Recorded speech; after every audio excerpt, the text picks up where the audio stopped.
Hello বন্ধুরা, কেমন আছেন সবাই? আশা করছি সবাই খুব ভালো আছেন। আমাদের চায়না সিরিজের আরেকটি পর্বে আপনাকে স্বাগতম। আপনারা অনেকে আমাদের কাছে জানতে চেয়েছিলেন চায়নার ইমিগ্রেশন অফিসাররা কেমন, তারা কি ধরনের প্রশ্ন করে, কি ডকুমেন্টস তারা দেখতে চায়, এই বিষয়গুলো অনেকেই জানতে চেয়েছেন এবং অনেকেই একটু ভয় পান যে আসলে সবাই যেহেতু বলে যে চায়না ইমিগ্রেশন একটু কড়াকড়ি হয়ে থাকে, তো আসলে বাস্তবতাটা কি? হ্যাঁ, আপনারা সত্যি এটা ঠিকই শুনেছেন।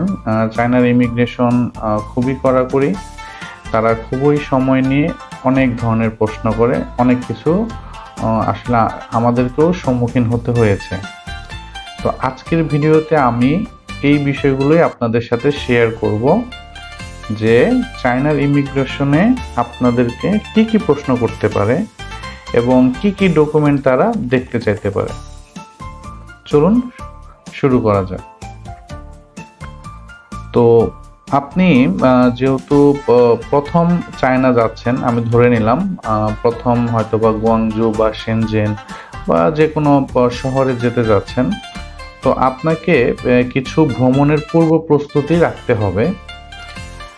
ভ্রমণের আগে যেসব কাগজপত্র প্রস্তুত রাখতে হবে, পাসপোর্ট কমপক্ষে আপনার 6 মাসের মেয়াদ থাকতে হবে, সেটি আপনি একটু চেক করে নেবেন। অবশ্যই চায়না ভিসা থাকতে হবে আপনার। চায়না হয়তোবা বিজনেস ভিসা, যেটা এম টাইপ ভিসা বলা হয়, আরেকটা হচ্ছিল ট্যুরিস্ট ভিসা, যেটা এল টাইপ ভিসা। আপনি যে কোনো একটি নিতে হবে। আমরা বিজনেস ভিসা নিয়েছিলাম। যেহেতু বিজনেস ভিসা নিয়েছিলাম, সেহেতু business related trade licence, others যে ডকুমেন্টগুলো আছে, সেই ডকুমেন্টসগুলো আপনাদেরকে অবশ্যই সাথে রাখতে হবে। ব্যাংক স্টেটমেন্টটা অবশ্যই রাখবেন এবং আপনারা চেষ্টা করবেন আপনারা যে রিলেটেড বিজনেস করতেছেন, কেউ যদি প্রোডাক্টের বিজনেস করেন, তার যদি অনলাইনের শপ থেকে থাকে অথবা যদি কোনো দোকান থেকে থাকে, তাহলে সেগুলোর ছবি রেখে দেবেন একটা ফোল্ডার করে এবং প্রোডাক্টের ছবি অবশ্যই রেখে দেবেন। কেননা তারা জানতে যেতে পারে যে আপনি কি ধরনের বিজনেস করেন, সেগুলো আপনাকে দেখাতে হতে পারে। এরপরে আপনাকে অবশ্যই $1000 ক্যাশ ক্যারি করতে হবে। মিনিমাম $1000, আপনি বেশিও নিতে পারেন, সমস্যা নাই, তবে আপনাকে ক্যাশ ক্যারি করতে হবে। আর যদি আপনার ক্রেডিট কার্ডে ডলার থাকে, সেটা আলাদা বিষয়, কারণ সেটা তারা দেখতে চাইবে না, তারা শুধু আপনার ক্যাশটাকেই প্রাধান্য দেবে। এরপরে আপনাকে রিটার্ন টিকিট অবশ্যই রাখতে হবে। আপনার যেই প্লেনেই যাচ্ছেন অবশ্যই রিটার্ন টিকিট কেটে রাখবেন, কারণ তারা দেখতে যাবে যে আপনি কোন ডেটে ব্যাক করতেছেন। আরেকটা জিনিস খুবই গুরুত্বপূর্ণ, সেটা হচ্ছিল অবশ্যই আপনাকে হোটেল বুকিং দিয়ে যেতে হবে। আমরা যেটা করেছিলাম, আমরা trip.com এর মাধ্যমে হোটেল বুকিং দিয়েছিলাম।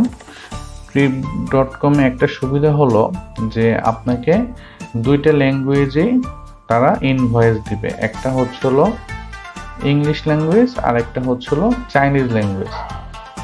তো যাতে করে অনেক সময় দেখা গেছে ইমিগ্রেশন অফিসাররা ইংলিশ হয়তো বা অনেকে একটু বুঝতে সমস্যা ফিল করে, তো চাইনিজ ল্যাঙ্গুয়েজে দিলে তারা সেটা ইজিলি বুঝতে পারে। এরপর অবশ্যই আপনার ইনভাইটেশন লেটার এটা থাকতে হবে, যেহেতু আপনি বিজনেস ভিসায় যাচ্ছেন। আর ট্যুরিস্ট ভিসা হলে এই জিনিসগুলো আপনার লাগবে না। জাস্ট ট্যুরিস্ট ভিসায় গেলে আপনি কোথায় যাবেন, কোথায় থাকবেন, কয়দিন থাকবেন এবং কোথায় ঘুরবেন, এই ডিটেলসগুলো আপনার একটা প্ল্যান ইনিশিয়েটে থাকলে হবে, আইটিনারিতে থাকলে হবে। আর বিজনেস ভিসায় গেলে অবশ্যই আপনার ইনভাইটেশন লেটার থাকতে হবে। তো ইনভাইটেশন লেটার কিভাবে পেতে পারেন? আপনি আপনার যেই এজেন্সির মাধ্যমে ভিসা করাচ্ছেন তাদেরকে বলে তারা ম্যানেজ করে দিবে, অথবা আপনি চাইলে আপনি আলিবাবা বা মেড ইন চায়না, এদের যেই প্ল্যাটফর্মগুলো আছে, এখানে তো অনেক সেলার আছে, তো তাদের সাথে যখন আপনি যোগাযোগ করবেন, প্রোডাক্ট সোর্সিং নিয়ে কথা বলবেন, তো তাদেরকে বলবেন আমি অমুক ডেটে চায়না আসবো, তোমরা আমাকে একটি ইনভাইটেশন লেটার পাঠিয়ে দাও। তো তারা যদি ইনভাইটেশন লেটার আপনাকে পাঠিয়ে দেয়, তাহলে ওই ইনভাইটেশন লেটার আপনি তাদেরকে শো করাবেন, ইমিগ্রেশন অফিসারদেরকে দেখাবেন যে দেখো আমি অমুক কোম্পানির সাথে মিটিংয়ে আসছি। তো এতে করে যেটা সুবিধা যে ইমিগ্রেশন অফিসাররাও এই জিনিসগুলো ভালোভাবে নিবে। আমরা যখন গিয়েছিলাম আমাদের ইনভাইটেশন লেটার তারা চেক করেছিল, এবং যে কোম্পানি থেকে আমরা ইনভাইটেশন পেয়েছিলাম তাদেরকে তারা ইনস্ট্যান্ট কল দিয়েছিল। এতে করে আমাদের মোটামুটি আরও 30 মিনিট সময় তারা সময়ক্ষেপণ করেছিল। তারা আমাদেরকে বলেছিল যে আপনারা একটু ওয়েট করেন, আমরা এটা মেক শিওর হয়ে নিই। যেহেতু আমরা গুয়াংজু থেকে আমরা আবার সেনজেন যাচ্ছিলাম, এর জন্য তারা এটা রিচেক করে নিয়েছিল। আর যারা ক্যান্টন ফেয়ারে যেতে চান, অবশ্যই ক্যান্টন ফেয়ারের রেজিস্ট্রেশন অনলাইনে করে নেবেন, এটা সম্পূর্ণ ফ্রি।